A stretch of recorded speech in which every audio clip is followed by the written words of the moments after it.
Best of r/Tales from Tech Support episode 149. Subscribe for edit videos daily. It's not his computer, it's our computer. Long time lurker, first time poster. We'll see how it goes. This happened back in 2006, when software was still delivered on CD-ROM and installed on Windows XP home computers. I worked as the only support rep for a small company making learning software for kids. I got a call from a nice, slightly older lady who had difficulties installing our software. The conversation was quite pleasant, until we figured out what the actual problem was. Me. Okay, so the error you're getting says that you need to be logged on as an administrator to install some additional packages that our software relies on. Normally, you should be able to install them automatically. But are you trying to install this in the Windows profile of your child? Lady, no. This is my own profile. Me. Are you normally able to install software? Lady, I dunno. My husband usually does this stuff, but he's at work now. Me. Well, perhaps we could try installing a different package. Proceeds to help her download TeamViewer just as a test. Same error occurs. Asterisk. Me. So, it looks like your profile may have insufficient rights to install these components. Are you able to log on to the other profile on this computer? Lady, no, that's my husband's and I don't know the password for that. Look, what do you mean by insufficient rights? Me. The most likely cause of these is that your computer is set up so that only the administrator's profile can install programs. Lady, what? Why is it set up in that way? It's my own computer. I should be able to install whatever I want on it. Me. Okay. So maybe you could ask your husband to look into this when he gets home. Lady, oh, I definitely will. This is ridiculous. It's not his computer. It's our computer. Me, yes. So I'm sure he can change those settings so you can install the software for your child. Do you require any further assistance at this time? Lady, no, thanks, you've been very helpful. And I'll definitely take this up with my husband as soon as he gets home. Insufficient rights, sure. Me, alright, have a great rest of your day then. I felt slightly bad for that poor unsuspicious husband, who had to come home to an enraged wife ready to have a strong talk about restricting her access to their computer. I hope things worked out for them. Thank you. Next. My host rebooted.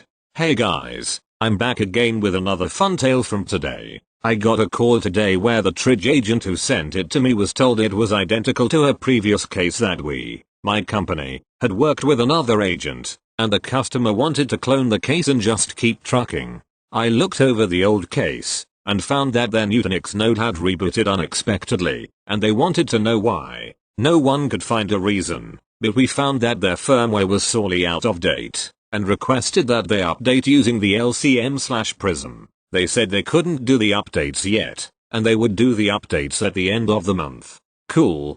We got their buy-in to close the case at this time, and they could reach out when they were ready. Due today. They call in, the Tridge agent is confused because there's a language barrier on the customer's end. They keep saying they want to clone a case, the agent doesn't have a button to do so they send it to me. I realize what's going on and take the case. So I ask the customer when the last time the machine rebooted unexpectedly is, and they go, the 24th of June. Okay, if this case matches the last case, why are we dealing with a reboot from 6/24? And they then proceed to show me that their XC host has dropped out of vCenter and they want to know why and how. Okay, so it's not at all related to the last case. So I try to reconnect the host to vCenter, and it fails, telling me, of course, that the host may have dropped out of vCenter, there may be networking issues, or management services may have frozen. So I explain this to them, spin up a LOM connection so it's like I'm sitting in front of the box, and find where it very clearly states that host is locked up.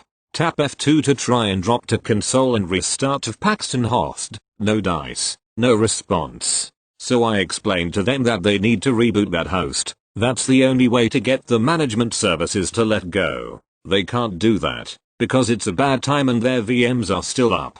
Cool, you need to reboot that host as soon as possible. Okay, but can you confirm there are no hardware issues? Of course, I've already checked the hardware logs you provided, and there are no issues. I let them go with the understanding that they'll reboot the host and follow up with me on Monday, or call in if they need anything. I hang up, take my next call. 10 minutes later, I get an email from them going, "We have VMware on a Zoom bridge. Can you join?" Well, no, I'm on an active call. They then email my management, as well as half of their own team for some reason, asking for someone to join a Zoom bridge with VMware. My management gets someone on the bridge, and apparently, they had rebooted already and were able to get a VMware support bundle, that they then want analyzed to see why their management services are locking up. It couldn't possibly be due to the out-of-date firmware you have running on your system, could it, Mr. Customer? Could it possibly be the cause of your issue that we tried to have you address 2 weeks ago, and you pushed us out for a month? More to come if you guys are interested in updates. Thank you. Next. My computer won't boot up after installing a hard drive. Okay, this one is way back in 2002, I think. I was working for a now defunct computer manufacturer in their tech support call center. I got a call from someone that was reporting problems adding a hard drive to their computer. For reference, this is back before SATA hard drives. This person was trying to use 4 hard drives in their computer. Not usually a problem, as the computer had 2 I channels to hook drives to. As I dug into troubleshooting with this person, checking jumpers, cables are secured, etc., I thought their IDE cable was bad, when they said that couldn't be the problem as they had it made for them. My mind was like, wait, what? I asked them to clarify what they meant by that. They confessed they had an IDE cable made to support 4 drives on one chain. For those that aren't familiar, IDE connections can only support 2 drives per chain, a primary and a secondary drive. Turns out this person had blown the IDE controller on their motherboard at least 2-3 times before. Told them I'm replacing it this last time, instructed them to never use that cable again, and that I was putting notes on their account that if they use this cable again and it fries another IDE controller that we were voiding the warranty. Honestly, it should have already been voided, but I was just starting out and feeling generous. If this happened now, I wouldn't hesitate to void their warranty now. Told my co-workers and we all shook our heads. Thank you. Next. The mystery of the third display. Here's a fun one. Not necessarily too fast for me given the circumstances, but I thought it was a fun easy one nonetheless. One of our nice, elderly users called into our tier 1 saying that her system was showing a third display but she's only using 2 monitors. After exhausting all possible settings they could think of, T1 passed it off to us. Once the ticket gets to us, it's typically hardware related and we'll need to put hands on it. As the majority of our user base is working from home during these times, I emailed the user to let her know she'd have to come in and have us look at her system. I also told her to bring everything with her as it sits on her desk so I could get a more accurate idea of exactly what's going on. She arrives a little while later and we start lugging everything inside from her car, and that's when I see what the issue is. The one external monitor had 2 display cables running from it to the docking station. She was using the laptop screen as the second monitor. Sure enough, we fired everything up. I checked the Windows settings, and there it showed 3 displays. I unplugged the VGA cable from the docking station, the screens flickered, and then only 2 displays were present in Windows. Voila! I advised the user as to what I did and she was happy with the outcome. It wasn't exactly something that tier 1 could have seen over the phone or even a remote session so I can't really blame them. It's just assumed that they would only have 1 display cable per monitor plugged in. Thank you. Next. A classic. I'll keep this short. I am a new hire architect at a growing company and I'm currently helping with client training/solutions while we wait for an admin to come on board. Client, the client, me, the me. To preface, we had a 1-hour training session on how to use $content feature or $marketing software. In this training session I taught a group of people some best practices for managing their content and some high-level process stuff. Nothing crazy and it was higher level so I expected some questions after the meeting. Sure enough we got $client coming in with 4 long-winded email questions. She had a few totally valid questions in the meeting but, you ever have that one person who you can just tell the moment they start talking they're not technical? Like, Not even that she asked a dumb question. I just had that feeling. Well, this email confirmed it and would have been well worth a meeting, but if I can avoid the meeting to focus on my other meetings, I will do that. So, I segmented each question individually and wrote my responses.